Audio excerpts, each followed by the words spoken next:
சிறகடிக்க ஆசை சீரியலோட upcoming episode என்னென்னு பார்க்கலாம்.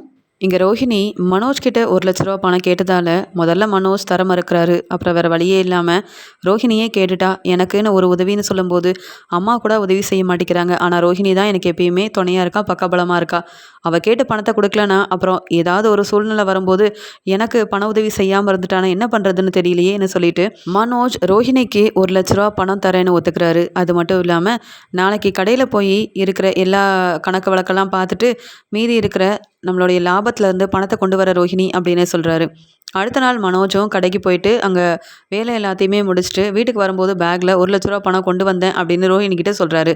இதை கேட்ட விஜயாவும், என்ன ரோஹிணி, எதுக்காக இவன் இவ்வளோ பணத்தை வீட்டுக்கு கொண்டுட்டு வரான் அப்படின்னு சொல்ல, ஒரு தேவை இருக்கா ஆண்டி, அது மட்டும் இல்லாமல் ஒரு முக்கியமான விஷயத்துக்காக இந்த பணத்தை கொடுக்க வேண்டியது இருக்குது, அதனால தான் மனோஜ் பேக்கில் பணத்தை கொண்டு வந்தாராம் அப்படின்னு சொல்கிறாங்க. இங்கே ரோஹிணியும், சரி மனோஜ், உன்னோட பேக்கில் தானே பணம் வச்சுருக்கேன், அது அப்படியே இருக்கட்டும். அது மட்டும் இல்லாமல் நாளைக்கு நான் பார்லருக்கு கிளம்பும்போது உன் பேக்லேருந்து 1,00,000 ரூபா பணத்தை எடுத்துக்கிறேன் அப்படின்னு சொல்லிட்டு அப்போதைக்கு அந்த பணத்தை எடுத்து ரோஹிணி பார்க்கவும் இல்லை. இங்கே உண்மையாகவே மனோஜ் அந்த பணத்தை வீட்டுக்கு கொண்டுட்டு வந்தாரா அப்படின்னு பார்க்காத ரோஹிணியும் அந்த பேக்கில் தான் பணம் இருக்குன்னு நம்பிக்கிட்டு அப்புறமா எடுத்துக்கலான்னு சொல்லி அந்த பேக்கை பார்க்காமலே விட்டுறாங்க. அடுத்த நாள் காலையில் எப்பயும் போல் ரோஹிணி தன்னுடைய அம்மாவும் கிறிஷும் தங்குறதுக்காக அந்த வீடை பார்த்துருக்கோம், அதுக்குண்டான அட்வான்ஸை கொடுக்கணும் அப்படின்னு சொல்லிட்டு மனோஜ் பேக்கில் தானே பணம் வச்சுருக்கிறதா சொன்னான் அப்படின்னு பேக்கில் பணத்தை பார்க்குறாங்க. பணம் இல்லை. மனோஜ் பணத்தை கொண்டு வந்ததா சொன்னாரே, அப்படி இருக்கும்போது 1,00,000 ரூபா பணம் எங்கே போயிருக்கும் அப்படின்னு பேக்கில் பணம் இல்லைன்னு தெரிஞ்சுக்கிட்ட ரோஹிணி ரொம்பவே பதறி போயிடுறாங்க. ஏற்கனவே மனோஜ் 1,00,000 ரூபா பணத்தை கேட்ட உடனே அதிர்ச்சி அடைஞ்சாரு. பணத்தை தர முடியாதுன்னு சொன்னார். அப்புறம் ஏதோ ஒரு பிரச்சனை இருக்குது, என் ஃப்ரெண்டுக்கு உதவி செய்யணும்னு சொல்லி அவரை ரொம்பவே ஏமாற்றி பணத்தை கொண்டு வர சொன்னேன். ஆனால் இப்போ பார்த்தா பேக்கில் பணம் இல்லையே, ஒரு வேளை மனோஜ் எடுத்து பணத்தை வேற எங்கேயாவது வச்சுருப்பாரா அப்படின்னு சொல்லி மனோஜ் கிட்ட தான் கேட்டாகணும்னு நினைக்கிறாங்க. ஆனால் மனோஜ் ரொம்ப டயர்டாக இருக்குன்னு சொல்லி இன்னும் எந்திரிக்காமல் தூங்கிட்டே இருக்காரு. உடனே அங்கே இருந்த ரோஹிணியும், மனோஜ் கொஞ்சம் சீக்கிரமாக எந்திரி மனோஜ், உன் பேக்கில் வச்ச பணத்தை காணும், நீ எனக்காக பணத்தை கொண்டு வந்தேன்னு சொன்னல, உண்மையாகவே பணத்தை கொண்டு வந்தியா இல்லை பொய் சொன்னியா அப்படின்னு கேட்க, இங்கே தூங்கிட்டு இருந்த மனோஜ், என்ன ரோஹிணி சொல்கிற, பணத்தை காணுமா, நீ கேட்டேன்னு 1,00,000 ரூபா பணத்தை பேக்கில் வச்சு கொண்டு வந்தேனே, எங்கே போயிருக்கோம், பேக் நம்ம ரூமில் தானே இருந்தது, நான் தான் நேத்தே சொன்னேனே ரோஹிணி, பேக்கில் பணம் இருக்குது, எடுத்து பத்திரமா வையன்னுட்டு. ஏற்கனவே அந்த மீனாவும் முத்துவும் மாடியில் ரூம் கட்டுறதுக்கு பணத்தை சேர்க்காம யார்கிட்ட இருந்து பணத்தை வாங்கலாம், எப்படியாவது ரூம் கட்டணும்னு ஆசைப்பட்டுட்டு இருக்காங்க. இதுக்கிடையில் நீ வேற பணத்தை காணணும்னு சொல்கிறியே, நல்லா தேடி பார்த்தியா ரோஹிணி, நான் பேக்கில் வச்சு தான் கொண்டு வந்தேன் பணத்தை அப்படின்னு சொல்ல, இங்கே ரோஹிணியும் மறுபடியும் மனோஜ் கொண்டு வந்த அந்த பேக்கை தேடி பார்க்குறாங்க.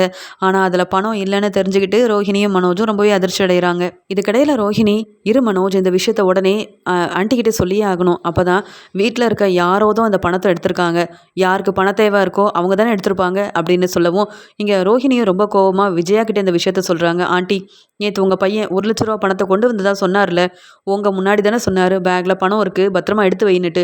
நான் அதை பேக்கில் இருக்கிறதுனால அப்படியே விட்டுட்டேன், எடுத்து கூட பார்க்கவே இல்லை. இப்போ காலையில் எடுத்து பேக்கை பார்க்கும்போது உள்ள 1,00,000 ரூபா பணம் இல்லை ஆண்டி, எப்படி போயிருக்கும், மனோஜ் கண்டிப்பாக அந்த பணத்தை கொண்டு வந்தேன்னு சொல்கிறாரு, மனோஜ் பொய் சொல்ல மாட்டாருன்னு உங்களுக்கு தெரியும்ல, அப்படி இருக்கும்போது பணம் காணும்னா வீட்டில் இருக்க யாரோ தானே எடுத்துருக்கணும் அப்படின்னு சொன்ன உடனே விஜயா, ஏற்கனவே அந்த முத்து தான் மீனா கிட்ட பணம் கேட்டு பெரிய பிரச்சனை பண்ணிகிட்டு இருந்தான், அது மட்டும் இல்லாமல் 1,00,000 ரூபா பணம் வேணும், என் ஃப்ரெண்டுக்கு கொடுத்து உதவணும்னு அவன் தானே சொல்லிட்டு இருந்தான், அவனுக்கு தான் பண தேவை இருந்தது. இந்த ஸ்ருதி பெரிய பணக்கார வீட்டு பொண்ணு, இங்கே ரவிக்கு பணம் வேணும்னா கூட ஸ்ருதி ஹெல்ப் பண்ண இருக்கா. அது மட்டும் இல்லாமல் மனோஜுக்கு பணம் வேணும்னா நீ இருக்கும்போது இங்கே மனோஜுக்கு எல்லா பண தேவையும் ஒன்றும் இல்லாமல் போயிடும். ஆனால் அந்த மீனாவும் முத்துவும் அப்படி இல்லை, அவங்களுக்கு ஏதாவது பணம் வேணும்னா அவங்கக்கிட்ட இருக்கிற பணத்தை எடுக்காமல் இப்படி உன்னோட பணத்தை எடுத்திருந்தாலும் எடுத்திருப்பாங்க. 2 பேரும் படிக்காதவங்க, ஏதோ நேர்மையாக நடப்போம், யார்கிட்டையும் பொய் சொல்ல மாட்டோம், யாரையும் ஏமாற்ற மாட்டோம்னு சொல்லுவாங்களே தவிர்த்து கிடைச்ச பணத்தை விடுவாங்களா அவங்க? எனக்கு தெரிஞ்சு இந்த மீனா தான் இந்த பணத்தை எடுத்திருப்பா. அவள் தான் என்கிட்ட சவால் விட்ட மாதிரியே சீக்கிரமாக மாடியில் ரூம் கட்டணும்னு ரொம்ப ஆசைப்பட்டுட்டு இருந்தா. ஒரு லட்சமாக சேர்த்து சீக்கிரமாக 5 லட்சத்தை எப்படியாவது ரெடி பண்ணி ரூம் கட்டுறதுக்கு ஏற்பாடு பண்ணலான்னு நினச்சி தான் உங்கள் பணத்தை அவள் தான் எடுத்திருப்பா. இருக்கட்டும், அந்த மீனா இப்போ வருவாள், அவளை உண்டு இல்லைன்னு பண்ணிடுறேன். அவள் தான் அந்த பணத்தை எடுத்தான்னு மட்டும் தெரிஞ்சுதுன்னு வையி, அந்த மீனாவை சும்மா விட போகிறதே இல்லை, இந்த வீட்டை விட்டே அவளை வெளியில் அனுப்பிடுவேன் அப்படின்னு சொல்கிறாங்க. இந்த மனோஜ் ஏற்கனவே ஏதோ பண தேவை இருக்குன்னு மீனாவோட நகையை எடுத்துகிட்டு போய் அங்கே விற்றதுக்கு மீனாவும் முத்துவும் என்னெல்லாம் பேசினாங்க, எப்படிலாம் பிரச்சனை செஞ்சாங்க. என்னையும் மனோஜையும் இந்த மீனா கிட்ட மன்னிப்பு கேட்க சொன்னால அந்த முத்து. இன்னைக்கு இந்த மீனாவை நான் சும்மா விட போகிறதே இல்லை அப்படின்னு சொல்லி யோசனை பண்ணிட்டு இருக்கும்போது இங்கே ரோஹிணியும் விஜயா சொன்னதெல்லாம் வந்து ஏற்றுக்கிறாங்க. ஆமாம் ஆண்டி, இந்த மீனா தான் பணத்தை எடுத்திருப்பாங்க. ஏற்கனவே முத்துக்கிட்ட கூட பணம் தர மாட்டேன்னு எவ்வளோ கராராக பேசுனாங்க. என்னுடைய பணம், இது ஏன் பங்கு அப்படின்னு பணம் மேலே மீனாவுக்கு ரொம்ப ஆசை. அது மட்டும் இல்லாமல் சீக்கிரமாக பணத்தை சம்பாதிச்சு மாடியில் ரூம் கட்டணும்னு அவங்க நினச்சாங்கல்ல. அதே மாதிரி இங்கே பணம் இருக்குன்னு தெரிஞ்சுக்கிட்டு எங்கள் பணத்தையும் அவங்க தான் எடுத்திருப்பாங்க ஆண்டி. இந்த மீனா வந்த உடனே கேள்வி கேட்டு எப்படியாவது பணத்தை வாங்கி கொடுங்க ஆண்டி. இந்த மீனா அப்படி செய்வாங்க நான் எதிர்பார்க்கவே இல்லை அப்படின்னு ரோஹிணி மீனா தான் எல்லா பணத்தையும் எடுத்திருப்பாங்கன்னு சொல்லி இங்கே மீனா மேலே ரொம்பவே கோவத்தில் இருக்காங்க. இங்கே துணியெல்லாம் காய வச்சுட்டு மெதுவாக சமையல் செய்யலான்னு சொல்லிட்டு மீனா மாடியிலேருந்து கீழே வராங்க. இங்கே விஜயா மீனாவை பார்த்து, ஏய் மீனா, எங்கே போயிட்டு வர? இவ்வளோ நேரம் எங்கே இருந்த? ஆமாம், ரோஹிணியோட பணம் எங்கே அப்படின்னு கேட்குறாங்க. இங்கே மீனாவுக்கு ஒன்றுமே புரியாமல், என்ன சொல்கிறீங்க? ரோஹிணியோட பணமா? அவங்க பணத்தை என்கிட்ட கேட்டால் அவங்கக்கிட்ட கேளுங்க. எதுக்கு தேவையில்லாமல் என்ன நிற்க வச்சு கேள்வி கேட்டுட்ருக்கீங்க? ஏதோ பேச வரீங்கன்னு தெரியுது. ஆனால் தயவு செஞ்சு பணத்தை பற்றி பேசி பிரச்சனையை உண்டு பண்ணாதீங்கன்னு சொல்கிறாங்க மீனா. அதுக்கு விஜயாவும், ஏய் மீனா, என்ன ரொம்ப நல்லவ மாதிரி இங்கே முன்னாடி நடிக்கிறியா? இங்கே மனோஜ் நேற்று ரோஹிணிக்காக 1,00,000 பணம் கொண்டு வந்திருக்கான். ஏதோ பார்லரில் செலவு இருக்கான். அது மட்டும் இல்லாமல் அந்த பணத்தை இப்போ காணுமா. பேக்கில் வச்ச பணம் எங்கே போகும்? நீ தானே எல்லார் ரூம்லேயும் போய் க்ளீன் பண்ணுறேன்னு சொல்லி அப்படி இப்படின்னு ஏதாவது வேலை செஞ்சுக்கிட்டே இருப்ப. அவங்க ரூமில் இருக்க பணம் காணாமல் போச்சுன்னா நீ மட்டும்தான் அந்த ரூமுக்கு போகிற. அப்போ அந்த பணத்தை நீ தானே எடுத்திருப்ப. ஏற்கனவே உன் தம்பியும் இப்படிப்பட்ட வேலை செய்கிறவன் தானே. அவன் இந்த வீட்டுக்கு வந்து இங்கே முத்துவோட பைக் எடுத்துகிட்டு போனான். அப்புறம் கண்டுபிடிச்சதுக்கப்புறம் மன்னிப்பு கேட்டு ஏதோ உன் குடும்பத்தில் உள்ள எல்லாரும் வந்து சமரசமாக்கி சமாதானப்படுத்துகிறாங்க. முத்து என்னவோ அதை பெருசாக எடுத்துக்கல. ஆனாலும் நீயும் அதே குடும்பத்தில் உள்ளவ தானே. அது மட்டும் இல்லாமல் இந்த ஸ்ருதியோட ஃபங்க்ஷன் வச்சப்போ கூட அந்த ஸ்ருதியோட செயினை எடுத்தேன்னு சொல்லி ஸ்ருதியோட அப்பா உன்னை நிற்க வச்சு என்ன கேள்வி கேட்டார். அப்போவே உன் மேலே எனக்கு சந்தேகம் வந்துச்சு. ஏதோ முத்து தான் உனக்கு சப்போர்ட் பண்ணி பேசி அதையெல்லாம் ஒன்றும் இல்லாமல் பண்ணுனான். எதிர்த்து கேட்ட ஸ்ருதியோட அப்பாவை வச்சு பெரிய பிரச்சனையை உண்டு பண்ணுனான். இப்போ வீட்லேயே உன்னோட வேலையை ஆரம்பிச்சிட்டியா? ரோஹிணியோட பணத்தை கொண்டு வந்து நீ கொடுக்கலன்னு வை, அவ்வளவுதான். அவளோட 1,00,000 பணம் இப்போ வந்தே ஆகணும். நீ தானே எடுத்திருக்க அப்படின்னு சொல்லி எந்த தப்புமே செய்யாத மீனா தான் அந்த 1,00,000 பணத்தை எடுத்திருக்காங்கன்னு விஜயா பெரிய பிரச்சனையை உண்டு பண்ணுறாங்க. விஜயா இப்படி மீனாவை திட்டிக்கிட்டே இருக்க இவங்க சத்தத்தெல்லாம் கேட்டு ரூமில் இருக்க எல்லாருமே அங்கே வந்து பார்க்குறாங்க. இங்கே மீனாவும், நான் அப்படி யாருடைய பணத்துக்கு மேலேயும் ஆசைப்படுறவளும் கிடையாது. அப்படி பணத்தை எடுக்கிற ஒரே ஆள் நம்ம வீட்டில் இருக்காங்கன்னா அது உங்கள் பையன் மனோஜ் மட்டும்தான். யாருடைய பணத்தையும் எடுக்க வேண்டிய அவசியம் எனக்கு இல்லை. எனக்கு தேவையான பணத்தை நான் சம்பாதிக்கிறேன். தினமும் வியாபாரத்துக்கு போகிறேன். என்னால் முடிஞ்ச அளவு சம்பாதிக்கிறேன். நான் எதுக்குங்க அவங்களோட பணத்தை எடுக்கணும்? அப்படி அவங்க பணம் கொண்டு வந்த விஷயம் கூட எனக்கு தெரியாது. அப்படி இருக்கும்போது நான் தான் பணத்தை எடுத்தேன்னு எப்படி நீங்கள் என்னையே சொல்லிட்டு இருக்கீங்க? இதெல்லாம் உங்களுக்கு தேவையில்லாத வேலை அத்தை. அது மட்டும் இல்லாமல் மனோஜை பற்றி தான் உங்களுக்கு நல்லாவே தெரியுமே. அவரே பணத்தை எங்கேயாவது எடுத்து வச்சுட்டு தேவையில்லாமல் நீங்கள் என் மேலே பேசிகிட்டு இருக்கீங்க. நான் தான் தப்பு பண்ணேன், பணத்தை எடுத்தேன்னு என்ன சொல்லிட்டு இருக்கீங்க? இப்படிலாம் பேசாதீங்க, எனக்கு இதெல்லாம் பிடிக்கவே இல்லை அப்படின்னு சொல்கிறாங்க மீனா. அதுக்கு ரோஹிணியும், என்ன மீனா, ரொம்ப நடிக்கிறீங்களா? மாடியில் ரூம் கட்டணும், நீங்கள் தானே பணத்தெல்லாம் சேர்த்துட்ருக்கீங்க. அப்படி இருக்கும்போது காம்படிஷனில் கிடச்ச பணத்தை கூட நீங்கள் ரொம்ப பத்திரப்படுத்தி வச்சுருக்கீங்களே. 1,00,000 உங்களுக்கு சும்மாவா? இந்த என்கிட்ட இருக்க 1,00,000 எடுத்து சீக்கிரமாக மாடியில் பெரிய ரூமாக கட்டலான்னு பார்க்குறீங்களா? எனக்கு இப்போ பணம் வேணும் மீனா. ஏன்னா ஏற்கனவே முத்து கூட உங்ககிட்ட பணத்தை கேட்டதுக்கு பணத்தெல்லாம் தரமாட்டேன்னு எவ்வளோ பெரிய பிரச்சனை பண்ணீங்க. அவரோட ஃப்ரெண்டுக்கு பண தேவை இருக்குன்னு கேட்டப்போ கூட பணத்தை தரமாட்டேன். நீங்கள் இவ்வளோ பணத்து மேலே ஆசை இருக்கிற நீங்கள் 1,00,000 கிடச்சா சும்மாவா விடுவீங்க? நீங்கள் தான் எங்ககிட்ட 1,00,000 பணம் இருக்குன்னு தெரிஞ்சுக்கிட்டு யாருக்கும் தெரியாமல் அந்த பணத்தை எடுத்திருக்கீங்க.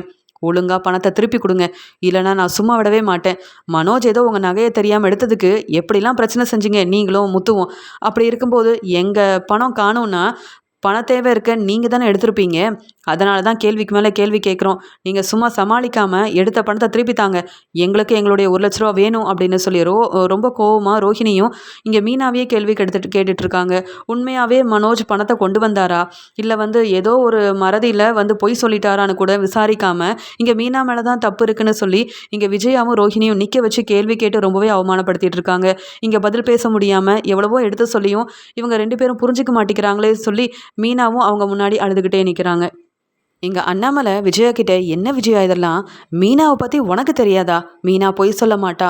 யாருடைய பணத்து மேலேயோ நகை மேலேயோ ஆசைப்படுறவ கிடையாது. ஏன் ஸ்ருதியோட அம்மா இங்கே மீனாவோட கல்யாண நாளைக்கு அந்த வளையல்லாம் வாங்கிட்டு வந்து கொடுத்தப்ப கூட என் தங்கச்சி ஸ்ருதியே போட்டுக்கிட்டோன்னு அந்த நகை மேலே ஆசைப்படாமல் ஸ்ருதிக்கே அவங்க அம்மா கொடுத்த நகையை போட்டு விடலையா? அவள் அப்படி நகை மேலே ஆசைப்பட்டிருந்தா அந்த நகையை அவளே வச்சுருந்துருக்கலாமே. ஆனால் அப்படி இல்லை. மீனாவை பற்றி இவ்வளோ தெரிஞ்சிருந்தும் நீ தேவையில்லாமல் இப்படி பேசிகிட்டு இருக்க விஜயா. பணம் அவங்க ரூமில் தான் இருக்கும். இல்லைனா மனோஜை கூப்பிட்டு கேளு, உண்மையாகவே அவன் 1,00,000 பணத்தை கொண்டு வந்தானா இல்லையான்னு.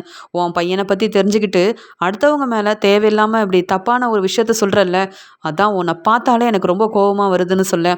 இங்கே ஸ்ருதியும் ரவியும் கூட மீனாக்கு தான் சப்போர்ட் பண்ணுறாங்க, மீனா அப்படிப்பட்டவங்களே கிடையாதுன்னுட்டு. ஆனால் ரோஹிணியும் விஜயாவும் விடாப்பிடியாக ஒன்று இந்த மீனா பணத்தை எடுத்திருக்கணும், அப்படி இல்லைன்னா முத்து தன்னுடைய ஃப்ரெண்டுக்காக பணம் கேட்டுட்டு இருந்தால அவன் பணத்தை எடுத்திருக்கணும் அப்படின்னு சொன்ன உடனே மீனா ரொம்ப கோவமா, அத்தை கொஞ்சமாவது பார்த்து பேசுங்க. உங்கள் பையன் முத்து இப்போ வரைக்கும் ட்ரிங்க்ஸ் பண்ணுவார், ஆனால் யாரையும் ஏமாற்றணும்னு நினைக்க மாட்டார். இப்படி அடுத்தவங்களோட பணத்து மேலே ஆசைப்பட்டு யாருக்கும் தெரியாமல் எடுக்கணும்னு நினைக்க மாட்டார். இந்த வேலை எல்லாத்தையுமே உங்கள் பையன் மனோஜ் மட்டும்தான் செய்வாருன்னு இந்த வீட்டில் உள்ள எல்லாருக்குமே தெரியும். அப்படி இருக்கும்போது என்னையும் என் குடும்பத்தையும் இவ்வளோ நேரம் பேசிகிட்டு இருந்தீங்க. அதே மாதிரி உங்கள் பையன் தானே முத்து, அவர் மேலேயே சந்தேகப்படுறீங்களே, உங்களுக்கெல்லாம் கொஞ்சம் கூட அசிங்கமா இல்லை? இப்படி எங்களை அவமானப்படுத்துறதுக்கு உங்களுக்கு இந்த ஒரு விஷயம் தான் கிடச்சிதா? தேவையில்லாமல் எந்த தப்புமே செய்யாத என்னையும் என் வீட்டுக்காரரையும் இப்படி தான் அவமானப்படுத்துவீங்களா நீங்கள்?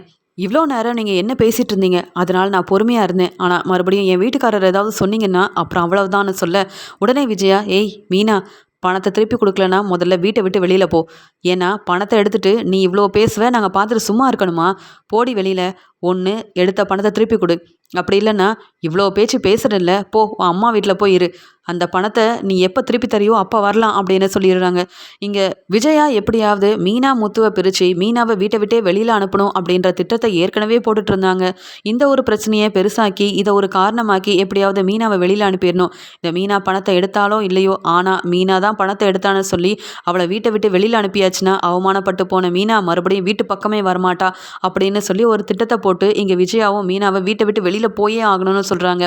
இங்கே வீட்டில் இருக்க எல்லாருமே தப்பே செய்யாத இங்கே மீனா எதுக்காக வீட்டை விட்டு வெளியில் போகணும், அது மட்டும் இல்லாமல் முத்து வரட்டும், அவங்ககிட்டையும் பேசுவோம், இங்கே யார் எடுத்திருக்கான்ற உண்மையை கண்டுபிடிப்போம், அப்புறமா நீங்கள் இந்த மாதிரி முடிவெடுங்கன்னு இங்கே ஸ்ருதி, ரவி, அண்ணாமலைன்னு எல்லாரும் சொல்கிறாங்க. ஆனால் இதுதான் சரியான சமயம், இந்த ஒரு பிரச்சனையை வச்சு தான் மீனாவை வீட்டை விட்டு வெளியில் அனுப்ப முடியும்னு சொல்லி விஜயா விடாப்பிடியாக அங்கே அழுதுகிட்டே நின்று மீனா கிட்ட, உனக்கு இவ்வளோ சொல்கிறனே அசிங்கமா இல்லை? பணத்தை எடுத்துக்கிட்டு பணத்தை எடுக்கலைன்னு பொய் சொல்கிற, இதில் உன்னுடைய முத்துக்கு வேற சப்போர்ட் பண்ணி பேசிகிட்டு இருக்க. எனக்கு உன்னை பற்றியும் தெரியும், அந்த முத்துவை பற்றியும் தெரியும். ஏதோ இப்போ பிரச்சனை நடந்துட்டுருக்குன்னு அமைதியாக இருக்க, இல்லைனா உனக்கு ஒன்றுனா அந்த முத்து சப்போர்ட்டுக்குள்ளே வந்து நிற்பான். போடி வெளியில் போ, அந்த 1,00,000 பணத்தை கொண்டு வா. ஏது என் பையனும் என் மருமகளும் கஷ்டப்பட்டு உழைச்சி பணத்தை கொண்டு வந்து வீட்டில் வைப்பாங்க, நீ உன் தேவைக்காகவும் ரூம் கட்டுறதுக்காகவும் பணத்தை எடுத்துப்பியா? அதெல்லாம் முடியாது. பணத்தை கொடுத்தா இந்த வீட்டுக்கு மருமகளாக வா, அப்படி இல்லையா உங்கள் அம்மா வீட்லேயே உட்காந்து பூ கட்டி வியாபாரம் பார்த்து சம்பாதிச்சு அந்த பணத்தை உங்கள் அம்மா கிட்டேயே கொடு. நான் அப்போவே சொன்னேன் என் வீட்டுக்காரர்கிட்ட, இப்படிப்பட்ட குடும்பத்தில் பொண்ணு எடுக்காதீங்கன்னுட்டு. பார்த்தீங்களா, அவன் தம்பி என்னடானா ஒழுங்காக படிக்க போகாமல் அந்த சிட்டி கூட சேர்ந்து ஊர் சுற்றிட்டு இருக்கான்னு. மூத்து இப்போ வரைக்கும் இந்த மீனாவோட தம்பிக்கிட்ட பேச மாட்டேங்கிறான். அது மட்டும் இல்லாமல் அவனும் அப்பப்போ அங்கங்கே போயிட்டு தனக்கு தேவையான பொருளெல்லாம் யார்கிட்டையும் கேட்காம எடுத்து விற்றுக்கிட்டு அலையிறான். இப்போ இந்த மீனா அந்த குடும்பத்துலேருந்து வந்தவ மட்டும் என்ன நல்லவளாவா இருக்க போகிறா? சொன்ன அப்போவே முத்துவுக்கு இந்த பொண்ணு வேண்டான்னு கேட்டிங்களா? இப்போ பாருங்கள், மனோஜ் பாவம் இப்போ தான் அவனே ஒரு பெரிய ஷோரூமோட ஓனர் ஆயிருக்கான். அவன் சம்பாதிச்ச லாப பணத்திலிருந்து வீட்டுக்கு கொண்டு வந்த பணத்தை கூட அந்த மீனா எடுத்திருக்கானா? இவ எப்படிப்பட்டவளாக இருப்பா? அவள் குடும்பத்தோடையே அவள் இருக்கட்டும், அவள் என்ன வேலை வேணாலும் செய்யட்டும், இனி பணத்தை கொடுக்காம இந்த வீட்டுக்குள்ளே அவள் வரவே கூடாதுன்னு சொல்லி ரொம்ப கோபமாக மீனாவை திட்டி அவமானப்படுத்தி அங்கே வீட்டை விட்டு வெளியில் போக வச்சிடுறாங்க விஜயா. இங்கே அழுதுகிட்டே எந்த தப்புமே செய்யாத மீனாவும் வாசல் பக்கத்துலேயே நின்று அழுதுட்ருக்காங்க. ஆனால் விஜயாவும் ரோஹிணியும் எப்படியும் இந்த மீனா வீட்டுக்குள்ளே வந்துடக்கூடாதுன்றதுக்காக மீனாவை ரொம்பவே அவமானப்படுத்தி பேச வேறு வழியே இல்லாமல் மீனாவும் அழுதுகிட்டே, முத்துவும் இல்லை தனக்கு சப்போர்ட் பண்ணுறதுக்கு, முத்துவும் என் மேலே கோபமாக இருக்காரு, யார்கிட்ட போய் நான் இதை விஷயத்தெல்லாம் சொல்லி அழ முடியும் அப்படின்னு நினச்ச மீனாவும் அழுதுகிட்டே அவங்களோட வீட்டுக்கு கிளம்பிடுறாங்க. இங்கே இன்னொரு பக்கம் மீனா அங்கே வீட்டுக்கு போக மீனாவோட அம்மா தன்னுடைய கடைக்கு கிளம்பிட்டு இருக்காங்க. மீனா அழுதுகிட்டே வீட்டுக்குள்ளே வரதை பார்த்து சீதாவாக இருக்கட்டும், மீனாவோட அம்மான்னு எல்லாருமே அதிர்ச்சி அடைகிறாங்க. ஏய் மீனா, என்னாச்சுடி, எதுக்காக அழுதுகிட்டே வரேன்னு சொல்ல. அம்மா நான் எந்த தப்புமே பண்ணலை, ஆனால் ஏதோ மனோஜ் பணத்தை கொண்டு வந்து வச்சாராம், அந்த பணத்தை காணும்னு சொன்ன உடனே சத்யா ஏற்கனவே எங்கள் வீட்டில் உள்ள பைக்கெல்லாம் எடுத்திருக்கான், அப்படிப்பட்ட குடும்பத்தில் வந்த நீ மட்டும் என்ன நல்லவளாவா இருப்ப, நீ தான் இந்த 1,00,000 பணத்தையும் எடுத்திருக்கேன்னு சொல்லி தேவையில்லாமல் பேசி தப்பே செய்யாத என்ன ரொம்பவே திட்டி அவமானப்படுத்தி விஜயா அத்தை வீட்டை விட்டு வெளியில் அனுப்பிட்டாங்கம்மா. எங்கே போகிறதுனே தெரியல, என் வீட்டுக்காரரும் இப்போ எனக்கு சப்போர்ட் பண்ணுற நிலமையில இல்லை. ஏதோ பணப்பிரச்சனையினால் நாங்கள் 2 பேரும் இப்போ பேசாமல் இருக்கோம். இதை ஒரு காரணமாக வச்சுக்கிட்டு இப்படி திட்டி அவமானப்படுத்தி அனுப்பிட்டாங்கம்மா. அதான் நான் வீட்டுக்கு அழுதுகிட்டே வந்துட்டேன்னு சொன்னதை கேட்டு இங்கே சத்யா மட்டும் இல்லாமல் சீதாவுக்கு ரொம்பவே கோவம் வருது. இங்கே சீதா மீனா கிட்ட, என்னக்கா நீ தான் தப்பு பண்ணவே இல்லையே, அப்புறம் என்ன உன் மாமியாரை நல்லா கேள்வி கேட்டிருக்க வேண்டியதானக்கா, நீ எதுக்கு வீட்டை விட்டு வெளியில் வரணும்? தப்பு பண்ணவங்க யாரோ அப்போவே அந்த மனோஜ் என்னவோ உன்னுடைய நகையெல்லாம் எடுத்துகிட்டு போய் வித்தாரே, அப்போ அவங்கள வீட்டை விட்டு வெளியில் அனுப்பியிருக்க வேண்டியதானே. அப்பையும் அந்த உன்னுடைய அத்தை அவங்களுக்கு தானே சப்போர்ட் பண்ணி பேசினாங்க. இப்போ செய்யாத தப்புக்கு நீ எதுக்குக்கா வீட்டை விட்டு வெளியில் வந்த? முதல்ல நீ கிளம்பு. உங்கள் அத்தையை மட்டும் இல்லை, வீட்டில் உள்ள எல்லாரையும் நிற்க வச்சு நான் கேள்வி கேட்குறேன். யார் அப்படி தப்பு பண்ணாங்களோ அவங்கள வீட்டை விட்டு வெளியில் அனுப்ப சொல்கிறேன். நீ கிளம்புக்கா அப்படின்னு சொல்ல, இங்கே மீனாவோட அம்மா எல்லாத்தையும் பொறுமையாக கேட்டுட்ருக்காங்க. அது மட்டும் இல்லாமல் என்னை மட்டும் இல்லைம்மா, நம்ம குடும்பத்தையும் ரொம்பவே ஒரு மாதிரி பேசுகிறாங்க எங்கள் அத்தை. அதெல்லாம் கேட்கும்போது தான் என்னால் தாங்க முடியல அப்படின்னு சொன்ன உடனே அவ்வளோ நாள் அவ்வளோ நேரம் பொறுமையாக இருந்த மீனாவோட அம்மா பொறுத்து நம்ம இவங்கக்கிட்ட திட்டு வாங்கினதெல்லாம் போதுண்டி மீனா, இனி நம்ம எதிர்த்து கேள்வி கேட்டால் தான் அவங்க நம்மளை சம்மந்தியை ஏற்றுக்கலனாலும் பரவாயில்ல, அவங்க பேசுகிற பேச்சுக்கும் அவங்க வாயை அடைக்கிறதுக்கும் நாம் எதிர்த்து கேள்வி கேட்டே ஆகணும். முதல்ல நீ கிளம்பு. சீதா, நீ பாட்டுக்கு வேலைக்கு கிளம்பு. நான் மீனாவோட வீட்டில் அப்படி என்னதான் நடக்குது, எதுக்காக சம்மந்தி அம்மா மீனாவை இப்படியெல்லாம் பேசுனாங்கன்னு நான் போய் மீனாவுக்காக கேள்வி கேட்குறேன். அப்படி மீனா மேலே தப்பு இல்லைன்னு தெரிஞ்சதுன்னு வச்சுக்க, அவங்கள உண்டு இல்லைன்னு பண்ணிட்டு வரேன்னு சொல்லிட்டு ரொம்ப கோவமாக மீனாவையும் கூட்டிகிட்டு மறுபடியும் மீனாவோட அம்மா சந்திராவும் மீனாவும் இங்கே வராங்க. இங்கே அண்ணாமலை சந்திராவை பார்த்த உடனே, வாங்க வாங்க, நீங்கள் எதுக்காக வந்திருக்கீங்கன்னு தெரியுது, ஆனாலும் மீனா மேலே எந்த தப்புமே இல்லைன்னு எங்களுக்கு தெரியும். இந்த விஜயா தேவையில்லாமல் பிரச்சனை பண்ணணும்னு நினைக்கிறா அப்படின்னு சொல்லி பேசிகிட்டு இருக்கும்போதே அங்கே வந்துடுறாங்க விஜயா. யாரு? மீனாவும் மீனாவோட அம்மாவுமா? ஏது 1,00,000 தர வந்திருக்காங்களா? இல்லை, நான் பேசுனதெல்லாம் தப்புன்னு மீனா மேலே தப்பே இல்லைன்னு சொல்லி பேசி சமாதானப்படுத்துறதுக்காக வந்திருக்காங்களான்னு கேட்க, இங்கே மீனாவோட அம்மா விஜயா கிட்ட, போதும் சம்மந்தி, வாயை மூடுங்க. நீங்கள் என்னென்ன பேசுனீங்க, என்ன சொல்லி மீனாவை வீட்டை விட்டு வெளியில் அனுப்புனீங்கன்னு எல்லாமே எனக்கு தெரியும். ஆமாம் சம்மந்தி, ஒரு நேரத்தில் என் பையன் அறியாமல் தெரியாமல் தப்பு பண்ணான் தான். அதுக்காக அதையே சொல்லி மீனாவை இப்படிலாம் ஏளனமாக பேசுகிறீங்களே, உங்களுக்கு அசிங்கமாக இல்லை? ஏன் உங்கள் பையன் மனோஜ் தப்பே பண்ணலையா? எத்தனை முறை வீட்டில் உள்ள பணத்தெல்லாம் எடுத்துகிட்டு போய் வீணா பண்ணியிருக்காரு. ஏன் சம்மந்தியோட பணம் 27,00,000 மறுபடியும் வாங்கி கொடுத்துட்டாரா, இல்லை திருப்பி கொடுத்துட்டாரா என்ன? இல்லை, அது மட்டும் இல்லை, என் பொண்ணு மீனா வச்சுருந்த நகையை யாருக்குமே தெரியாமல் கொண்டு போய் விற்று அதுக்கு பாக்கி பணம் இன்னும் 2,00,000 தரவே இல்லையே. அப்படிப்பட்ட நீங்கள் பையனை பற்றி பேசுகிறதெல்லாம் ரொம்ப தப்பு சம்மந்தி. அது மட்டும் இல்லாமல் உங்கள் வளர்ப்பு மட்டும் என்ன நல்லாவா இருந்திருக்கு? என் குடும்பத்தை பற்றி பேச உங்களுக்கு என்ன தகுதி இருக்குது, இல்லை என்ன உரிமை இருக்குது? என் வீட்டுக்காரர் இல்லைனாலும் பூ வியாபாரம் செஞ்சு என் பிள்ளைங்களை நல்லா படிக்க வச்சு நல்ல வேலைக்கு அனுப்பணும்னு சொல்லி நான் அவ்வளோ வைராக்கியமாக இருந்து வேலை செஞ்சிட்ருக்கேன். ஆனால் நீங்கள் அப்படி இல்லை. உங்கள் வீட்டுக்காரருக்கு பென்ஷன் வருது. அது மட்டும் இல்லாமல் உங்கள் பசங்க எல்லாரும் நல்லா சம்பாதிக்கிறாங்க. அந்த திமிரில் என்னோட வீட்டிலேருந்து மருமகளாக வந்திருக்க மீனாவை இப்படி ஏளனமாக பேசுகிறீங்களே, நான் பார்த்துட்டு இன்னும் எத்தனை நாள் தான் சும்மா இருக்க முடியும்? என் பொண்ணு அடுத்தவங்களோட நகை பணம்னு இதிலெல்லாம் ஆசைப்படுறவளே இல்லைன்னு உங்களுக்கே நல்லா தெரியும். ஏன் நீங்கள் பேசின பேச்செல்லாம் பொறுத்துக்க முடியாமல் போட்டிருந்த நகையை கூட எல்லார் முன்னாடியும் கொடுத்தவ தானே. அப்படி இருக்கும்போது இங்கே முத்து மாப்பிள்ள சம்பாதிச்சு தனக்குன்னு நகை வாங்கி தருவாருன்னு அதே ஒரு நோக்கத்தில் இருக்கா. அப்படி இருக்கும்போது இவளை பற்றி பேச உங்களுக்கு என்ன உரிமை இருக்குது? முதல்ல போதும் சம்மந்தி, இதோட நிறுத்திக்கோங்க. வீட்டில் அவள் வீட்டு வேலையவும் செஞ்சு வெளியில் போய் வேலை செஞ்சு இதில் உங்ககிட்ட இந்த பேச்சு வேறு வாங்கணுமா? என் குடும்பத்தை பற்றி இன்னொரு தடவை நீங்கள் பேசாதீங்க. முடிஞ்சால் நல்லா சம்பாதிச்சு காட்டுங்க பார்ப்போம். தனியாளாக நின்று நான் சம்பாதிக்கிறேனே அதே மாதிரி நீங்களும் சம்பாதிங்க. அதை விட்டுட்டு தேவையில்லாமல் எப்படியாவது மீனாவை வீட்டை விட்டு வெளியில் அனுப்பணுன்றதுக்காக இப்படி அவள் மேலே சொல்கிற நீங்கள் எல்லா தப்பான விஷயத்தெல்லாம் என்னால் ஏற்றுக்கவே முடியாது. இப்படியெல்லாம் பண்ணிட்டு இருந்தீங்கன்னு வைங்க, என் பொண்ணை இந்த வீட்டில் வாழ விட மாட்டேங்கிறாங்கன்னு சொல்லி உங்கள் மேலே நான் போலீஸ் ஸ்டேஷனில் போய் கம்ப்ளைண்ட் கொடுக்க வேண்டியதாக போயிடும். பரவாயில்லையா? முதல்ல யார் எடுத்தாங்க அந்த பணத்தைன்னு கண்டுபிடிங்க. அதுக்கப்புறமா எடுத்தவங்களுக்கு நீங்கள் என்ன வேணாலும் பேசுங்க, அவங்கள வீட்டை விட்டு கூட வெளியில் அனுப்புங்க. ஆனால் தப்பே செய்யாத என் பொண்ணை அள வச்சு அவமானப்படுத்தி இப்படியெல்லாம் செஞ்சுட்டு இருந்தீங்கன்னு வைங்க, இனியும் ஒரு சம்மந்தியாக நான் பார்த்துட்டு பொறுத்துட்டு இருக்க மாட்டேன். நீங்கள் பேசின எல்லாத்துக்குமே நான் எத்தனையோ நாள் இங்கேருந்து அழுதுட்டு போயிருக்கேன் உங்கள் வீட்டுக்கு வந்து. ஆனால் இனி என் பொண்ணு இப்படி அழுதுட்டு இருந்தானா நீங்கள் சம்மந்தின்னு கூட பார்க்க மாட்டேன். அதுக்கப்புறமா யார் தடுத்தாலும் நான் சொன்ன மாதிரியே செஞ்சிருவேன் சம்மந்தி. என் பொண்ணு இந்த வீட்டில் நல்லா வாழ்கிறதுக்கு உங்களை நான் ஜெயிலுக்கு அனுப்பவும் தயங்கவே மாட்டேன் சம்மந்தி. இனிமேல் மீனாவை பற்றி ஏதாவது பேசுனீங்க தப்பா, அவ்வளவுதான் அப்படின்னு சொல்ல, இங்கே தன்னுடைய கடைக்கு போன மனோஜ் பணத்தை எடுத்துட்டா சொன்னோம். ஆனால் கல்லாலேயே 1,00,000 பணம் இருந்திருக்கு. இது தெரியாமல் நான் வேற ரோஹிணி கிட்ட பேக்கில் தான் பணம் இருக்குன்னு சொல்லிட்டேன். வீட்டில் வேற பெரிய பிரச்சனையாயிருச்சே. மீனா தான் பணத்தை எடுத்தாங்கன்னு சொல்லி வீட்டை விட்டே வெளியில் அனுப்பிட்டாங்களே அப்படின்னு நினச்சிக்கிட்டு உடனே ரோஹிணிக்கு கால் பண்ணுறாங்க. ரோஹிணியும் என்ன மனோஜ்னு கேட்க, சாரி ரோஹிணி, இந்த பணம் 1,00,000 இருந்ததில்ல, அது வேற எங்கேயும் இல்லை. நான் கல்லாலேயே கடையிலேயே வச்சுட்டு வந்துட்டேன், மறந்து போய். பணத்தை கேட்டு மீனாவை வந்து எதுவும் பிரச்சனை பண்ண வேண்டாம், அம்மா கிட்ட சொல்லிடுன்னு சொல்ல இங்கே ரோஹிணி அப்படியே பேரதிர்ச்சி அடைகிறாங்க. என்ன மனோஜ் சொல்கிற? பணம் இல்லைன்னு சொல்லி மீனாவோட அம்மா வந்து மீனாவுக்கு சப்போர்ட் பண்ணி விஜய் ஆண்டியை வெளுத்து வாங்கிட்டு இருக்காங்க. இனி மீனா மேலே சந்தேகப்பட்டு இப்படியெல்லாம் பேசினா அங்கே கம்ப்ளைண்ட் கொடுத்துருவேன்னு சொல்லிட்டு இருக்காங்க. நீ என்னடானா இவ்வளோ அசால்ட்டாக சொல்லிட்டு இருக்கே, பணம் கடையில் தான் இருக்குன்னுட்டு அப்படின்னு சொல்ல வீட்டில் உள்ள எல்லாருக்குமே தெரிய வந்துடுது. இங்கே மனோஜ் கடையில் பணத்தை வச்சுட்டு வீட்டுக்கு பணம் கொண்டு வந்ததா சொல்லி ஏதோ ஒரு ஞாபகத்தில் சொன்னதால தான் இங்கே விஜயா இதையே ஒரு காரணமாக வச்சுக்கிட்டு மீனாவை வீட்டை விட்டு வெளியில் அனுப்ப இவ்வளோ பேசிட்டா அப்படின்னு எல்லாருக்குமே தெரிய வருது. இங்கே மீனா அழுதுகிட்டே, பாத்தீங்களா உங்கள் பையன் மனோஜ் என்ன பண்ணியிருக்காருன்னுட்டு. ஆனால் மனோஜ் சொன்னது எல்லாமே உண்மை நம்பிக்கிட்டு என் மேலே சந்தேகப்பட்டுட்டீங்கல்ல. இனி இந்த வீட்டில் எந்த வேலையும் செய்ய மாட்டேன். இவ்வளோ பேசின நீங்களும் உங்கள் மருமக ரோஹிணியும் வீட்டு வேலை எல்லாத்தையும் செய்யுங்க.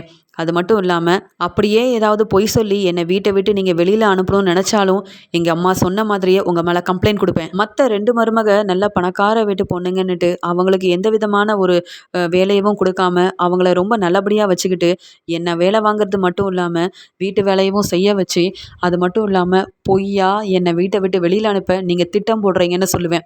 அது இனிமேல் என்னை இப்படிலாம் செஞ்சிங்கன்னா எங்கள் அம்மா இல்லை, நானே போய் உங்கள் மேலே கம்ப்ளைண்ட் கொடுக்க வேண்டியதாக போயிடும்னுட்டு மீனாவோட அம்மாவும் விஜயா அப்படி பொய் சொல்லி மீனாவை தேவையில்லாமல் அவமானப்படுத்தினதால விஜயாவை நிற்க வச்சு வெளுத்து வாங்குறாங்க. இந்த மனோஜால் நாளை அவமானப்பட்டு நிற்கிறேன். இவன் என்னவோ பணத்தை கொண்டு வந்ததா சொன்னான், இந்த ரோஹிணி பணத்தை காணும்னு சொன்னான். இதை ஒரு பெரிய காரணமாக வச்சு மீனாவை ஒரேடியாக வீட்டை விட்டு வெளியில் அனுப்பிடலான்னு பார்த்தா மீனாவோட அம்மாவும் என்ன எல்லாரும் முன்னாடி நிற்க வச்சு வெளுத்து வாங்கினது மட்டும் இல்லாமல் கம்ப்ளைண்ட் கொடுத்துருவேன்னு சொல்கிறாங்க. அது மட்டும் இல்லாமல் இப்படி என்ன எல்லாரும் முன்னாடி என்னை அவமானப்படுத்திட்டாங்களேன்னு சொல்லி பதில் பேச முடியாமல், என்றைக்கும் இல்லாமல் மீனாவோட அம்மா இவ்வளோ கோவமாக பேசுகிறாங்களேன்னு சொல்லிட்டு எதுவுமே பேசாமல் தலை குனிஞ்சி அவமானப்பட்டு நிற்கிறாங்க விஜயா.